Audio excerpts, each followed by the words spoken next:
Hey, welcome into another edition of the North Idaho Prepcast here on IdahoSports.com, episode 25, and the girls' state tournament's less than 24 hours away. I'm Hayden Uhlenkott, and my co-host is Ryan Scaggs. I'll bring him on in just a moment. Our sponsors, Cornerstone Insurance, and as always, this is streaming live on Facebook, YouTube, and our X account. We'd love to have you guys drop some comments down below. Get a hold of us so we can, interact with the fans. We have a couple questions that we're going to ask you guys throughout this prepcast because we're curious. We don't know all the answers, so we'd like to have you guys help us out. So, without further ado, let's bring on Scaggs. Alrighty, man. It's snowing in North Idaho, but it's already melting. It's the story of our life, right? At least this year. I mean, it just made everybody that was a bad driver stand out this morning. So it's not like the roads were that bad. It's just the drivers were that bad this morning. So, yeah. That'll happen when it doesn't happen. I can't imagine what it's like in Boise if it's snowing there. Oh, good grief. It's a scary sight. It was like it was like a meeting of the members of the Ditch Club this morning. So I don't doubt that. That's a good one there. Speaking of Boise, I'm heading down to Boise, and right after this, actually, to head down to do the girls' state tournament. I'll be covering the 2A tournament. Scaggs, you didn't want to join us this year. That's all right. I don't think work would have allowed me to, but yeah, just way too dang busy. But. Yeah, totally with you there. But on this prepcast, we're going to recognize and go through all the brackets for all the teams in North Idaho. Every single team is represented this year. There's a little bit of question of who maybe wouldn't be. And with that, we are going to see who maybe wins. We're going to maybe make some picks. And then after that, we'll have our North Idaho 9 for the boys. And then we'll wrap it up to see if we can, how many players we can name off the top of our heads with 1,000-point scores. That'll be an interesting topic for us to figure out. So without further ado, let's kick it off with the 1A bracket. All right. So at the top is the Salmon River Savages. They are the number 1 seed out of District 3. Kootenai is the 8 seed out of District 1. Deary's the 4 seed.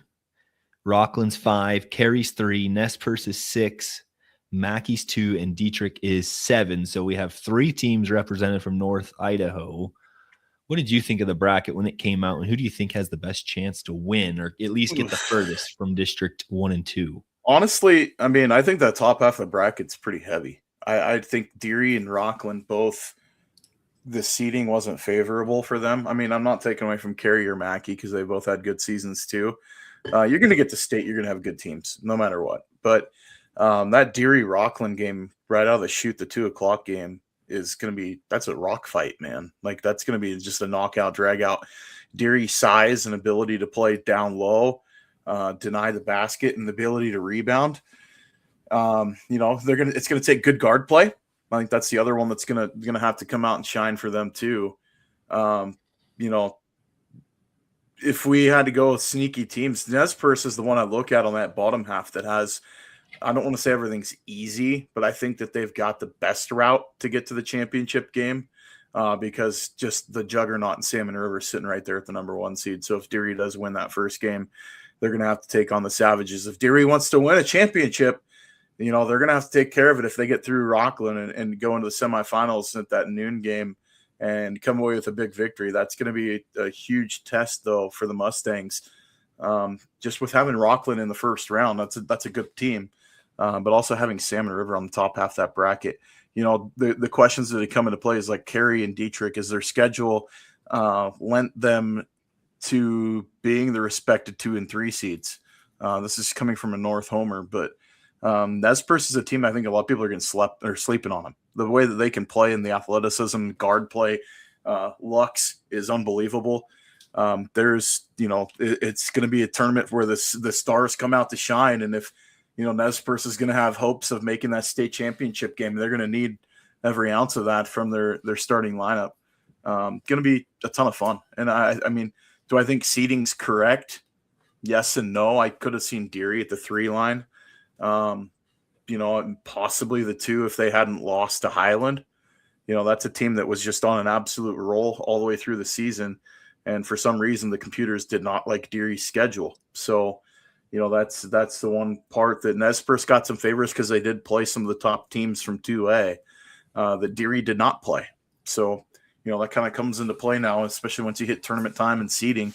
I think that's why Deary got the 4 and not the 3 or the 2. Yeah, I think I'm with you there.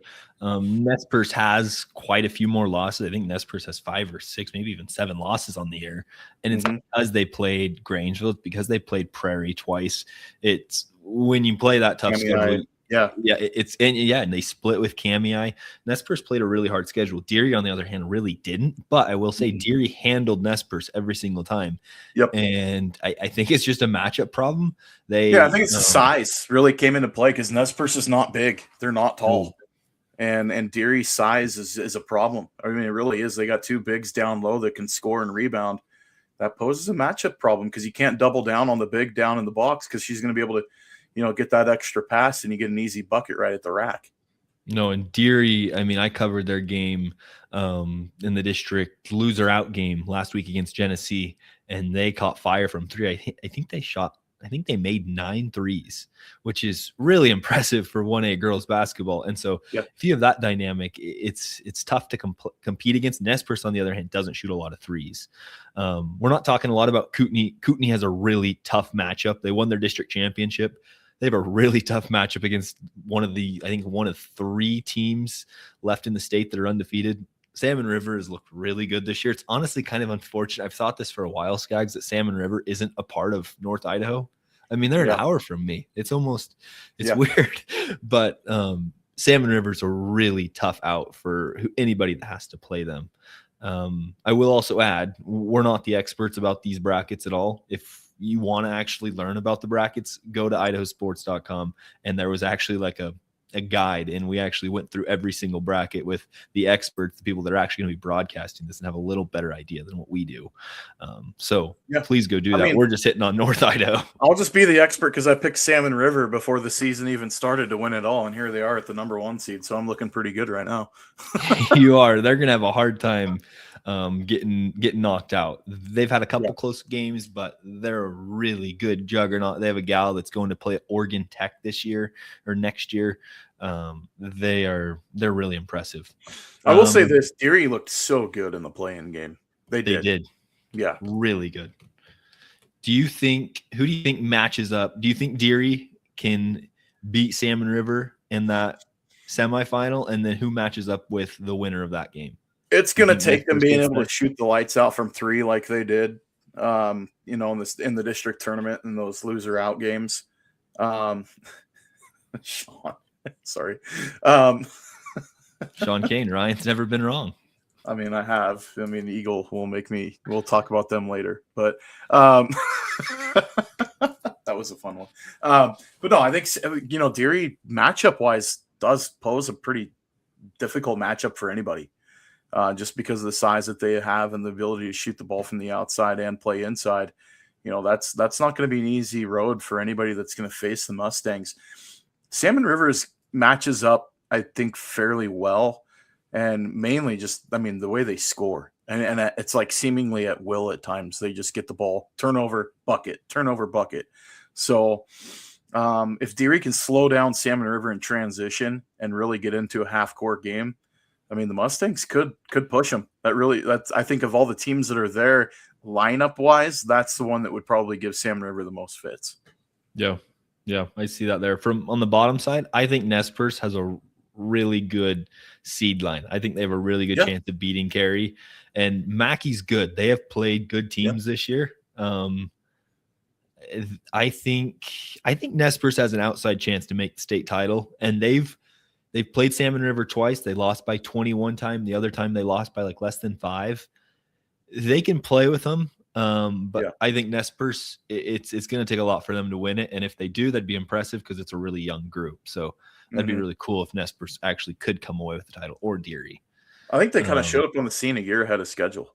Really, if you look at what they have lineup wise, they're going to be probably the early favorite or one of the favorites to win it next year. And just because they returned so many pieces from this year's group. But Carey, I think Nez Perce being the 6th seed isn't really a disservice because I think they got a favorable opponent there. And then you throw in like Mackey and Dietrich. Like Mackey's been tough all season. They just take care of business and they're at the 2 line for a reason. But if, like I said, if the young players can play up, and your job as a coach is to get those 3, 4, 5 players in your lineup to have a night where they can play like a 1 or a 2. I mean, they got the puncher's chance to find themselves playing in the 9:30 game in the Idaho Center on Saturday. No doubt. Sam Buffington helps me out here. Sorry, just joined. Riley Walters for Salmon River is legit. Yep, Thank you very she much. is 100%. Oregon Tech commit. All right, 2A classification. At the top's Butte County, the 8-seed Vision Charter making their first state appearance. Prairie and Lakeside District 1 and 2 at the 4 and 5. Lapway's at 3. Victory Charters at 6, also making their first state appearance. And then Oakley and Liberty Charter at the 7 seed. Let's start with Prairie and Lakeside, since this is, in my mind, the 3 other games, maybe they'll be competitive. I hope the Treasure Valley can play with them a little more than what we're accustomed to seeing. But this second game at 2:00, I think could actually be a really good game. Right. And if Lakeside is shooting well, they might beat Prairie. Lakeside? You think so? If they shoot well, they can have a chance. I mean, Prairie's got the athleticism and the ability to shut down Wolf. So they do. I mean, they would need 30 points out of Kylie Wolf to be in that game, in my opinion. I look at this, and there's 4 teams that you could favor for a state championship, and then there's everybody else. And this isn't me poo-pooing on Lakeside, because I was high on them really early in the year.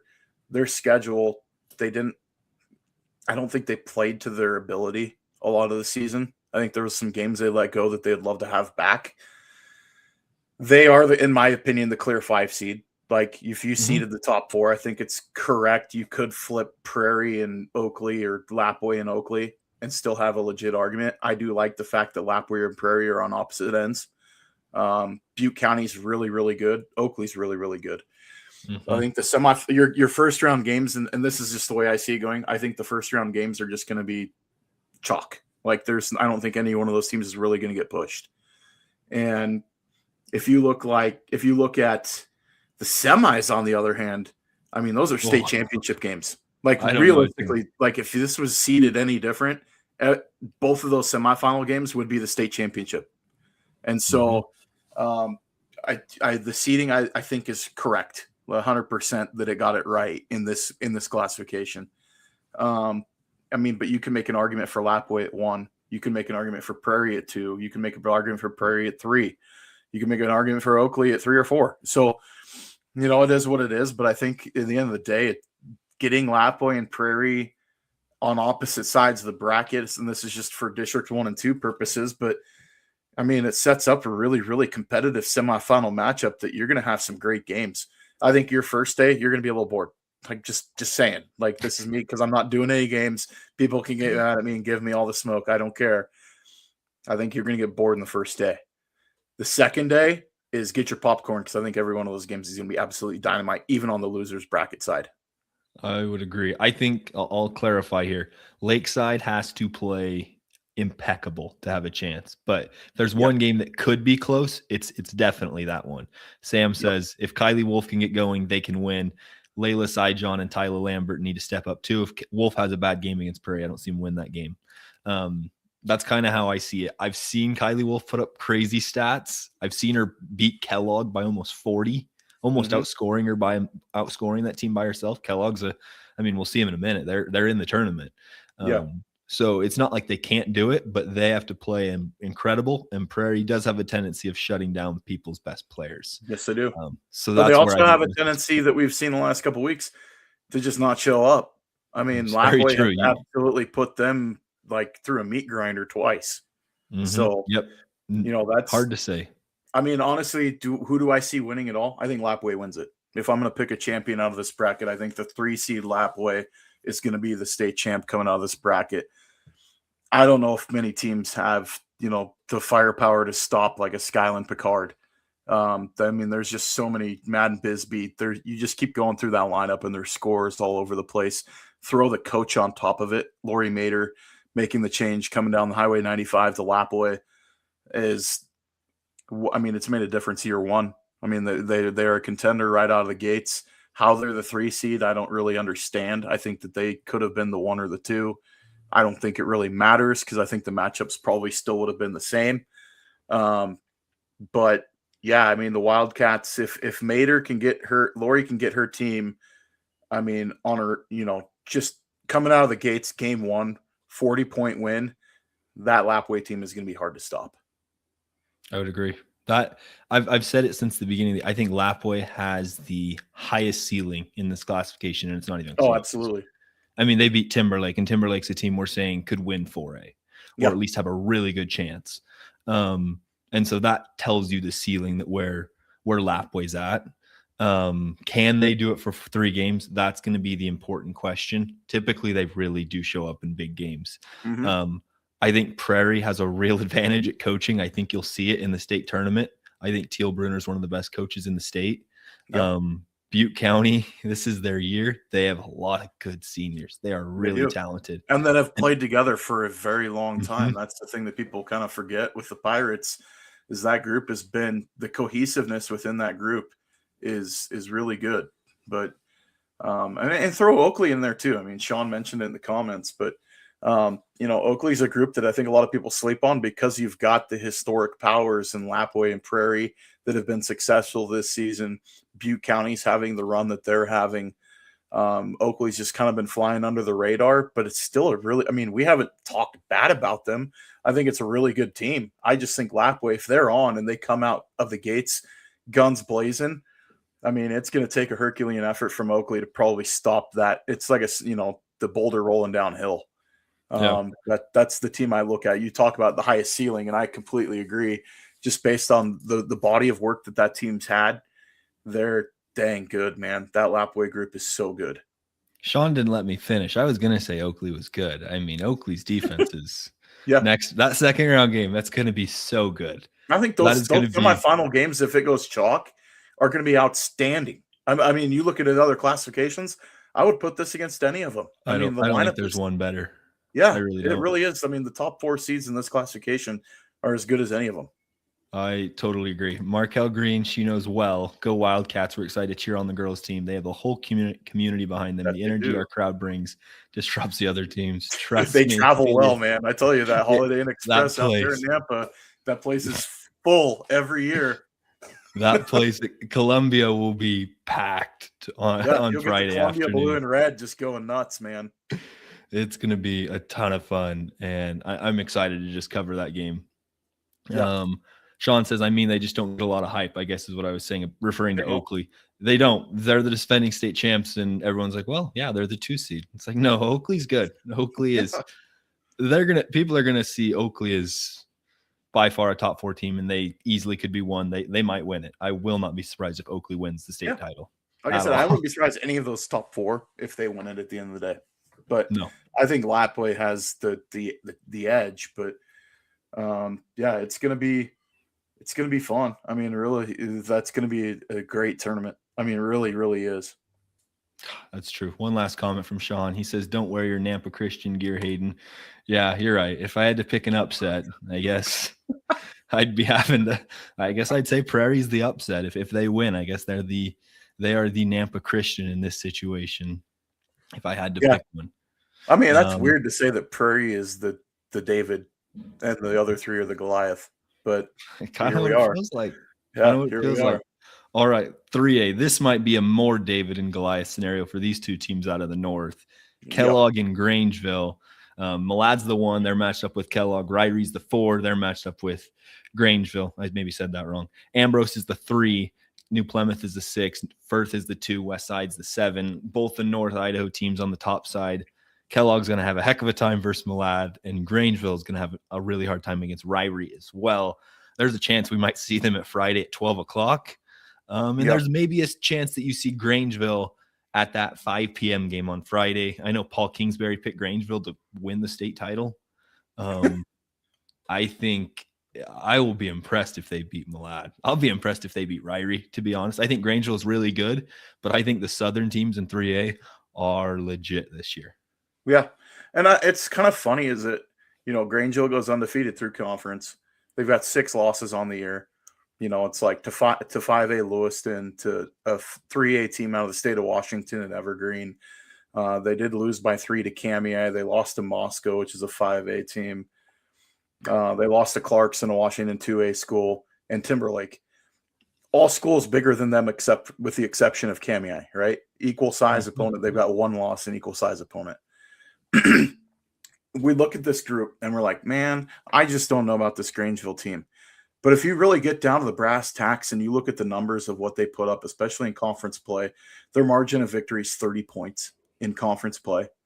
They have a great lineup. You look at Karis Barger pulling the trigger at point. You've got Autumn Long, who comes into her own and can shoot it from the outside as a sophomore. You've got, great players. Addie Vanderwall down low, plays kind of that forward swing position. The one thing they don't have this year is the true, 6-foot+ player down low in the block. So it's been kind of a different lineup that they've had than years past. They use their numbers. They'll substitute like crazy. But in saying all of that, there's only 3 seniors in this lineup, like on the team. Karis Barger and Vanderwall and Isla Wilkinson. And that's it. And then everybody else is sophomores and juniors or freshmen. And, so it's kind of a team that's been sneaking under the radar for us because it's like they don't win super flashy or anything like that. In terms of beating the schools that they beat in years past, like the Timberlake wins and stuff like that. But it's still a really good team. And they have a phenomenal coach. Coach Barger is as good as money can get as far as coaching goes for girls basketball here in the state. I think she gets slept on quite often as far as how quality of a coach she actually is. This isn't a favorable matchup as far as seeding goes for Grangeville. Being the 5 seed, I think, was a disservice. I mean, honestly, it's like we talked about a couple weeks ago. It's like, do they want to pick up another loss or two and try to drop to the 6 and get on Ambrose's side of the bracket? But, if you're going to go win and you're going to have yourself a day and go make a run, you're going to have to play the good teams at the end of the day. And, they got Ryrie in round 1. Is that a winnable game? I think so. I do. It's going to take a great effort. They're going to have to play really sound basketball, not turn it over. They're not going to be able to pack the paint like they've done in years past. They're going to, you'll see them swinging around the perimeter a lot, looking for the extra pass, with a cutter or something like that going to the rim. But they can still shoot really well from beyond the arc too. That's a thing that I think gets slept on is once they start getting threes to fall, that bucket gets bigger and bigger and bigger. And, they start coming in bunches for that group. So do I poo-poo them much? No, I think 6 losses, and you look at 5 of those were to upper classification teams. You can't say that Grangeville is a bad team. I think at the end of the day, they're deserving of being in this tournament. Are they underseeded? I mean, if you flip them in Ryrie, it doesn't really matter. So you're going to still end up in that game if they end up the 4 seed. I couldn't see them getting past Ambrose at 3 just with the metrics the way they were. They would have needed a win against a Timberlake or somebody like that to try to pick up some more momentum in the Max Preps rankings. I think it's one of the top. You could say they'd be a top 4 team. I really do think that they are, especially if they pick up a win day 1. And, they're going to have to play Malad, who looks like, the juggernaut. Kind of the Dragons are really, really good. Firth is another good team, too, down on the bottom side of that bracket. They're going to have their work cut out for them. But, it's Karis Barger's last go. That girl gives you effort play on effort play on effort play. She is everywhere. That's somebody I really look at that's just going to leave it all on the floor in this tournament. Can she will them to an upset win here in a couple of games in this and look at it? Maybe they find themselves with a trophy finish would be awesome for that group. I do think if they slip up day 1, they're going to go on and win the consolation side. I don't see another team there that would drop out that would beat them unless Westside pulls a miracle against Firth or New Plymouth knocks off Ambrose. I think Grangeville is by far better than any of the other matchups that they would have on the left side. The question is, can they get over Ryrie in that opening game? That is definitely the question mark. Grangeville, Karis and Addie are both going to play college basketball next year. Autumn Long arguably might be the best player on that team. She is impressive. She's a sophomore and extremely good. The thing that we didn't think about, and I didn't realize this either, that this side of the bracket was the exact same way it looked last year, except Grangeville was the 4. Yeah. Grangeville ended up beating Ryrie by 8, and then they ended up losing to Malad, the 1 seed, by 12. So it's picture perfect for Grangeville to do the exact same thing, but win against Malad and end up in the championship game. So, and I covered that game last year. They hung with Malad. They did. Malad just had a little bit left in the tank and was able to get the win. Yeah, no, they came away. They got the sloppy plays last year. I think that's what happened in that game was Malad was able to win on some of the sloppy plays that, the second chance points really did them in. But yeah, if you want to have redemption, you got all the teams there from last year to redeem yourself and go out with a bang. And like I said, Coach Barger is a phenomenal coach. And so I think that really gets unheralded or unsung is that, that's a really nice, arrow, arrow in your quiver to be able to have the timeout call. And you got a coach like that being able to, draw the X's in those plays. No doubt. All right. 4A. This is a fun bracket. This is one I've been looking forward to for a while. The number 1 seed is Sugar Salem. The 8 is Kimberly. 4 is Marsh Valley. 5 is Fruitland. 3 is the lone North Idaho team in Timberlake. 6 is Weiser. 2 is Bear Lake. And 7 is Filer. We talked for a couple weeks when we did this. If state started today about a month ago, Timberlake was the 4 seed. We're like, I don't know if Timberlake has a chance to beat Sugar. I'm not sure if they're playing their best right now. They were able to get up to the 3. They have a favorable matchup against Weiser, I think. And I believe they have enough firepower to beat Bear Lake. And if they're in a state title game against Sugar Salem, I don't know. I'm saying they have at least a chance. I think this Timberlake team is playing the best basketball they've played all year. Yeah. How big was that win over Lakeland? I think you can attribute that one win to why they're on the 3 line. And I mean, that was a huge lift in the rankings. I don't know if you looked and kind of tracked week to week, but that week, I think they gained like 5 points from that win in the rankings. So, I mean, they really climbed the ladder. Timberlake, honestly, is a sleeping giant. I mean, you look at the pieces that they have. I mean, from transfers coming in and Macy Murphy and Holacek that transferred from Coeur d'Alene as well. Those 2 pickups, adding to Malia Miller and some of the other pieces that they have within that lineup. And then you throw in Coach Miller as well, who does such a great job with that group. They are playing the best basketball of the season down the stretch, and they are at the 3 seed for a reason. I think, realistically, I'm not shocked if they're playing on Saturday in the Idaho Center. This is a group, Sophie Sumas, you can throw her in there. Peyton Young is another great player. They got some good senior leadership within this group to throw along with, Macy's only a junior, which is crazy to think. But the thing is the disparity that they're a little small around the perimeter. They lack a true 6-foot presence in the paint. Macy being 5'10", but at the same time, they lack probably in the true size they make up for in just absolutely tenacious, suffocating defense. And they've shown that down the stretch, whether it was Bonner's Ferry games where, 38 and 42, Kellogg only scored 29, Grangeville only scored 30. The loss to Lapway, I think, was a great wake-up call for them. But that was like kind of their high water mark for the year in points allowed. And so it's, you look at the other games where they lost to Sandpoint, they held Sandpoint under 60. Lakeland the first time dropped 67, but they didn't have their 2 transfers in the lineup in those first 2 losses out of the gate.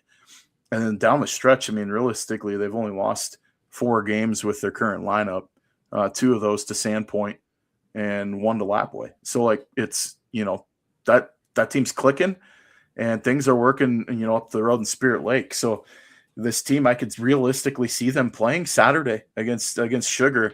Do they have enough to get over the hump and maybe clip the Diggers, who are on an undefeated streak that's ridiculous?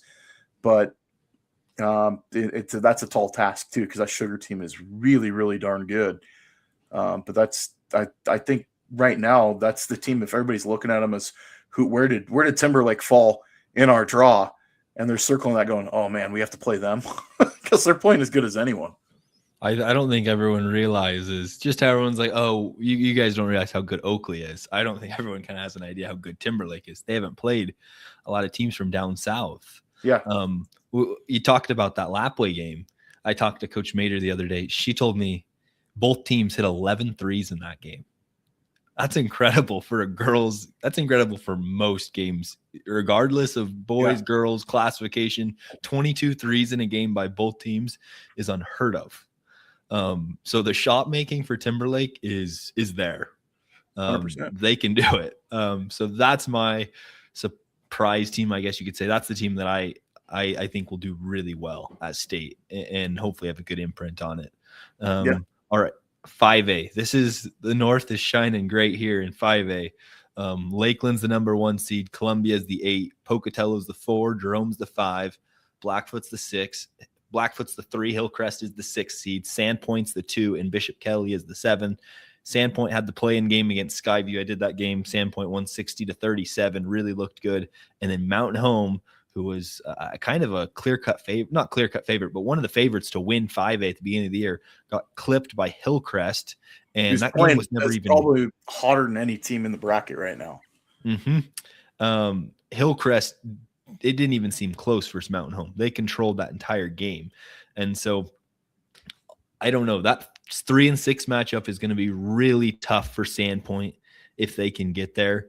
But when I watched Breckenmeyer and Jordan Tomko last Saturday, they impressed me. I don't know if I've seen a guard better than Breckenmeyer this year. She kind of just runs at her own beat. She's a really good point guard that controls everything. Do they have the defense to do it? I'm not sure. I look at Lakeland. They have everything. Karsten Kiefer is probably one of the best players in the bracket. I mean, the one that I think gets really overlooked, though, is, I mean, you have Karsten Kiefer who runs the point. She's, got decent height for a point guard, 5'7", but just you watch her just fly around the floor, and she's just absolutely everywhere. The player to keep an eye on is the freshman Jaylee Hoffman. We talked about that when we had Battle for the Paddle, and we were looking at Hoffman's averaging, just under right around 10 points a game. And we were talking in pregame, and I'm like, that's who Lakeland's going to need to go off to really impress and kind of open this game up. She dropped 30 points. And, as a freshman against Sandpoint, the number 2 team in the state of Idaho. And, that Lakeland team, the thing that's just crazy about it is, they've got the guard play. Jaylee Hoffman's a 6 foot. She plays kind of this guard forward hybrid. She's kind of like the small forward, the shooting forward. But the size becomes a problem because once she enters the paint, she's going to pick up another body that maybe if you had size down low, she's going to demand attention. And then if you try to double Hoffman, Macy Bretfeld's right there. Bullington's right down there. Bullington's at 6'4". Bretfeld's at 6'2". You got the Twin Towers down low with Kiefer and Hoffman. You throw in, Presley Fagan is a great athlete. She's everywhere. And you throw in, Forsman and Bowie. Annabelle Bowie's another player, right? She's right near 6 foot as well, comes in off the bench and gets you some tough minutes, especially on the defensive end of the floor. She'll get hard boards. And so who has the easier road out of the North? Lakeland, obviously, as the 1 seed, I think really does. And then you have Pokey and Jerome, both winnable games, in my opinion. Sandpoint, that Blackfoot Hillcrest game, I could see either of those teams playing in the state championship as well as Sandpoint. And we kind of had our off air, conversation, you and I and Sean and a few others. And it's like picking the brackets on how they look. And I'm like, I think it goes all North this year. And I want to be the homer on that one and say that it's going to take Sandpoint to show up with what they did against Skyview in order to have efforts like that in back-to-back games, because there's been moments where Sandpoint's feast or famine. They will shoot the lights out from the field. They'll blow the doors off of people. And then there's other games where they struggle getting buckets, and then they just get absolutely handcuffed. I mean, namely, I go back to that Lakeland game, and it was just sloppy, and they didn't really have an answer, and it almost looked like there was a letdown within that game to where it wasn't that they stopped trying, but it was that they just had no answer when they got the cuffs thrown on them. And, Lakeland had the athletes to take away either Tom Coe or take away, any of their other shooters. And that was just, once they lost that ability, the wheels kind of fell off the cart in that game. And I think that could be an outlier also that says, you look at that Sandpoint team, it's like, what about that Lakeland game? It's like, ignore that Lakeland game. Look at the other games. Because I think Sandpoint, if they played Mountain Home again, would beat Mountain Home. And that was a game towards the beginning of the year we all looked at and we're like, oh, Mountain Home's for real. They knocked off Sandpoint. I think both these teams out of the North are extremely, extremely good. It's going to be a fun tournament as a fan from the North to watch these two teams. So I do think you have realistic title aspirations for both schools going through this tournament. But I think it's Lakeland's to win. I really do think that of all the pieces, and Coach Caulfield has done such a phenomenal job with that team taking over and I'll give credit. Coach Derek got things rolling with that Lakeland group. Ty Derrick did such a great job a couple years ago, kind of getting the momentum into the program. And now Coach Caulfield took over and has really taken them to another level to where they are the overwhelming favorite right now, I look at going into the state tournament. Max Oswald agrees. 5A will be exciting this year for sure. I'll add two more things. Sandpoint played Mountain Home, and then they played Burley and Twin Falls. Burley Twin didn't make the state tournament. Lakeland played Skyline, and they played Pocatello. They beat Pocatello by 16 this year, and maybe it was mid-December, late December-ish. So there is a little bit of, play between the East Idaho and North Idaho teams, not a ton. The other thing that I would add is Sandpoint, when they played Skyview, they got out to this great start, and then they were a lot better of a team. Let's say that. But there was times where they kind of had a lull in the offense where Skyview would kind of catch back up, and then they'd put on the pedal and they'd blow it back open. And never felt like Skyview had a chance at winning the game. But there were times where it was a little bit of lackluster offense. And so they're going to have to play a full 32 minutes of locked-in offense, locked-in basketball to have a chance at winning. But I think Sandpoint has a chance to win the state tournament. I really do. All right, 6A, the last bracket. Number 1's Eagle, number 8's Madison. The 4 seeds Coeur d'Alene, 5's Bora, 3 is Middleton, 6 is Timberline, 2 is Rigby, and 7 is Boise. Coeur d'Alene right now is kind of the dark horse, I would say, from 6A right now. People think Brooksley Colvin can put the team on her back and walk down all these teams that they've already played before and lost to, and maybe they are that team. What do you think of Coeur d'Alene? I think that's going to live and die with Brooksley Colvin, and you look at, some of the other players that they've got within that group. They're going to have to get a cast around Brooksley because she's going to demand the attention. You go into that game, if you're Bora, you've seen them in person, 1, but then 2, you've seen what they've been able to do against, other common opponents and everything. Brooksley's going to get hers, but they're going to make it hard. If she can stay out of foul trouble, that's going to be a key for Coeur d'Alene. The players that I look to watch for in this game is going to be Natalie Semper-Mosnick and Carissa Wallace, because so much attention is going to go Colvin's way that those two are going to have to take up some of the point production in order for Coeur d'Alene to make a run. I picked Eagle to win it. I think of all the brackets, this one might be the most even. If you look at the top, you could take the top 6 seeds, I think, realistically, and make a case for any of those teams to make a run. That I will say that about 6A, I think, is the biggest question mark. Could this be a year that we've seen in years past, specifically in the boys' side, where a 7 seed beats the 2?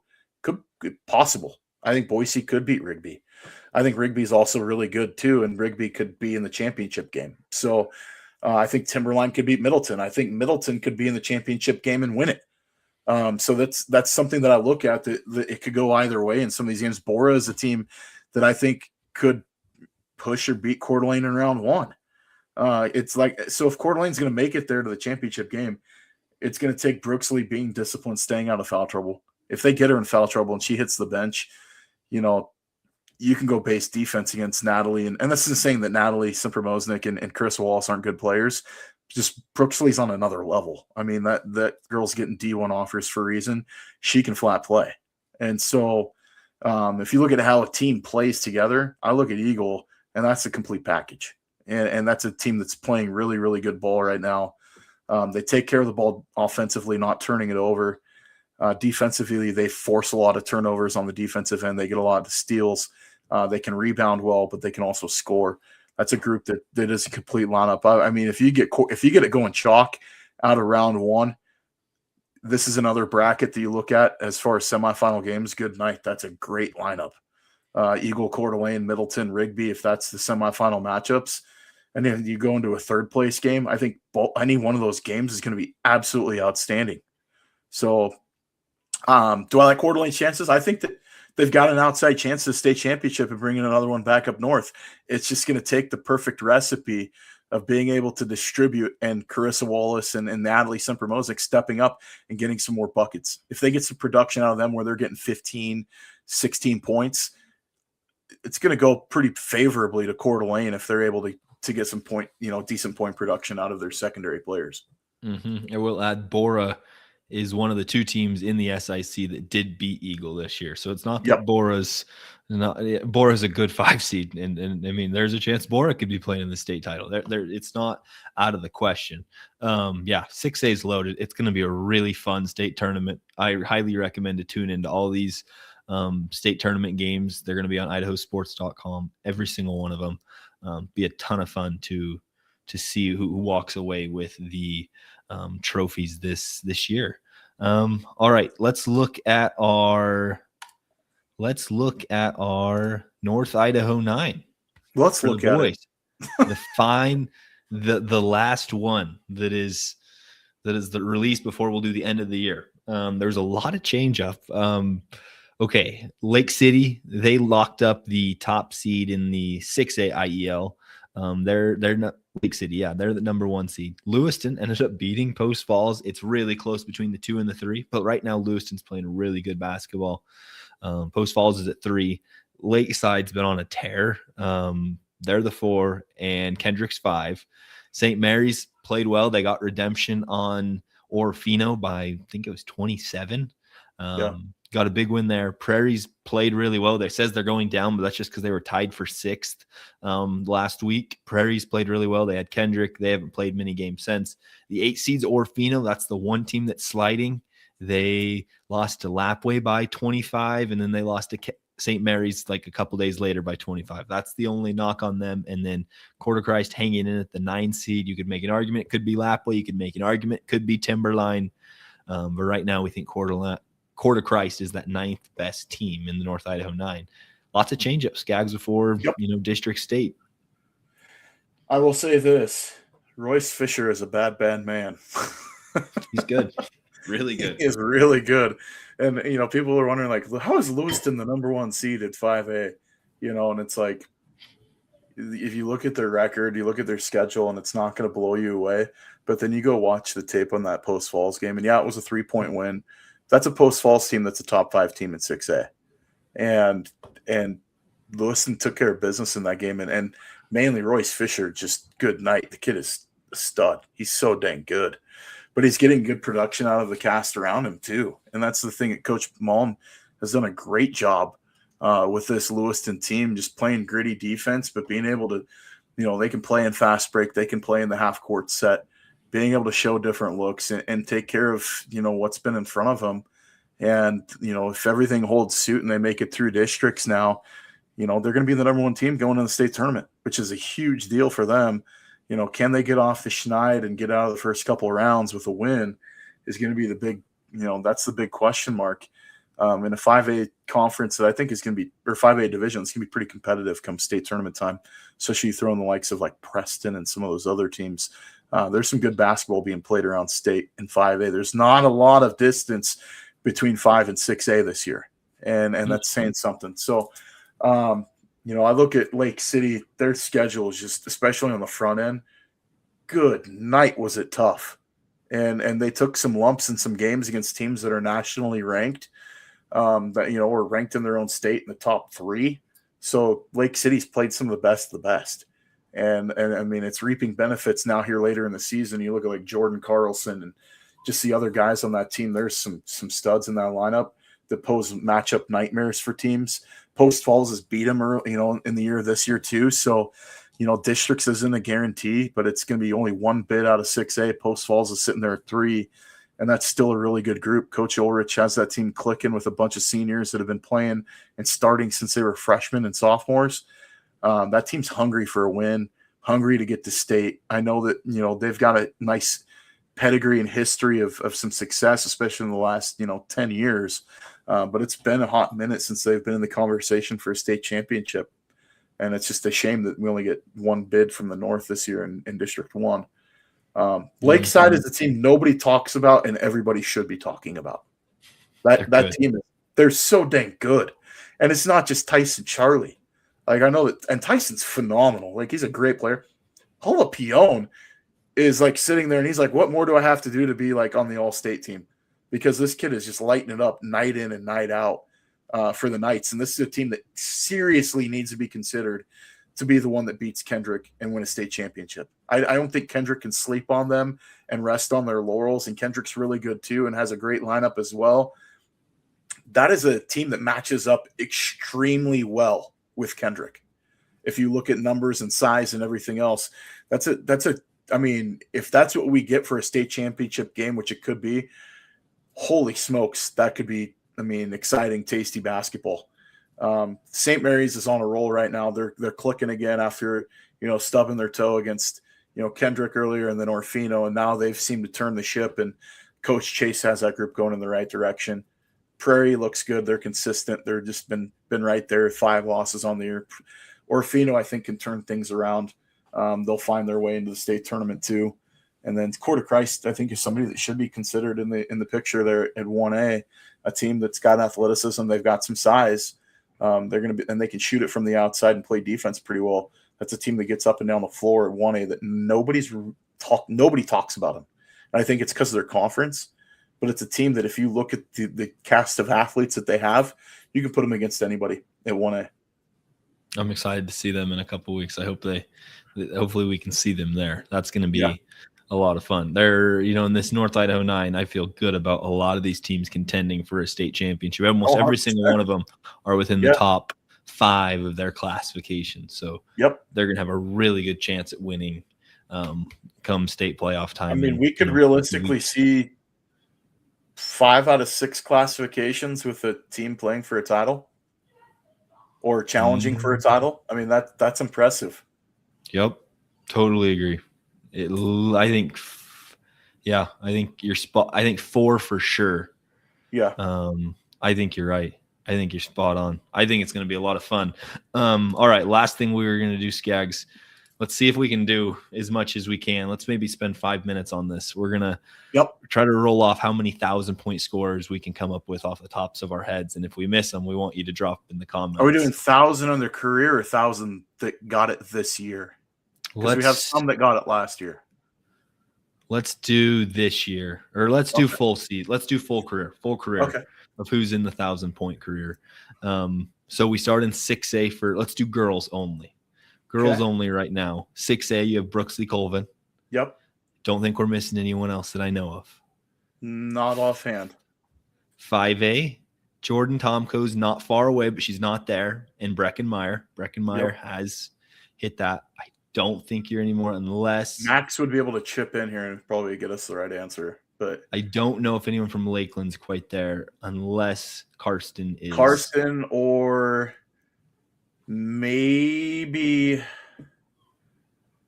Bretveld, but I don't think so. I don't know if they got enough production. I don't know if she's good, but I don't know if she's had the average. 4A, Malia Miller is there. We know that. Bateman, Taryn Bateman. Taryn Bateman, I'm almost confident is. Yep. We're not sure about Macy Murphy, where she's at there. She's a junior. I don't know. Maybe. I don't think she's there yet. She's going to get close if she's not already. Yep. And 3A, Karis Barger and Addison Vanderwall both are there, I believe. I don't think – I'm not sure if there's anybody from Kellogg. I can't think of that. I don't know if there's anybody from Priest River either. I don't think so. And Orfino, maybe the Bearden girls close. That's the only one that I can come up with. 2A, there's a handful.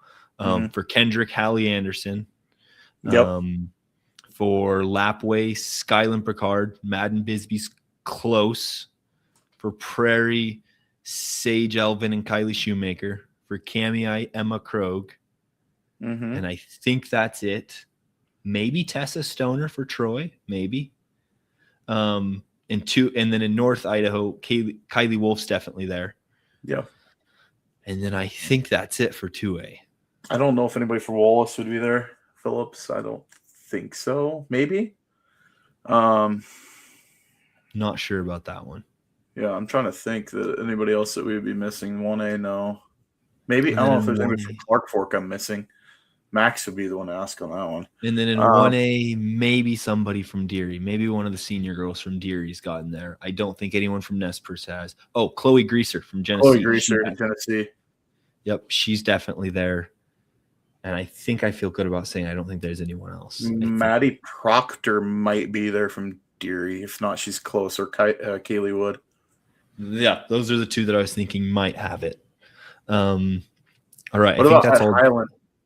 Highland, I don't think Kylie Beck is there. I don't think. Or is it Kylie? I don't think she's there. I believe that would be it.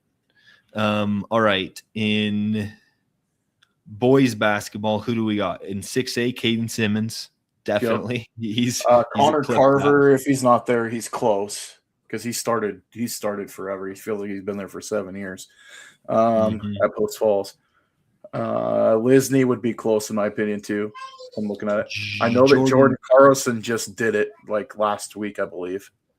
You think Josh Watson's got to be pretty close? Watson's got to be close if he hasn't already done it himself. And then in 5A, Royce Fisher, we know. Who else would be there? Would Logan Roos be in the mix? Possibly. I don't know. I don't know if 5A good enough to say if any of the Lakeland or Sandpoint boys would be there. I wouldn't think there's anybody from Moscow. No. 4A, I don't think there's anybody right now that I can. I mean, if anybody was close, it was going to be Soule, but I don't know if he did or not. Yep, you're right there. He started for so many years, so you got to be close. But yep. In 3A, Aiden year out. Not Aiden. JJ year out. JJ year out, dude. Yep, at St. Mary's. I don't know. I don't think any of the Orfino guys have gotten there yet. Is bound. He might not be the only one from St. Mary's though. Did Barta do it? That would be impressive if they did. I'm not sure. Or Isaiah Kasafi. Isaiah's pretty dang good too. He can score. Yeah. I think that's it in 3A. Unless I don't think I'm missing. Oh, Kellogg. Maybe Kellogg. Maybe someone from Kellogg, like Drayden Taylor. Yeah. Potentially. This is tough on the spot. I know, because I'm like, there's some that I know that have. There's a handful of offhand I know for sure. And then there's like ones that you're like, maybe like Everett Level at Potlatch, but that'd be 2A. No, not Everett, but Chase. Chase, not Everett. Everett Level, I think, did. And but I know 2A, Tyson Charlie has. Jalapeno's got to be close if he hasn't already. Yep. And then for Kendrick, Nathan, Twite, and Raleigh Road to Sender both have.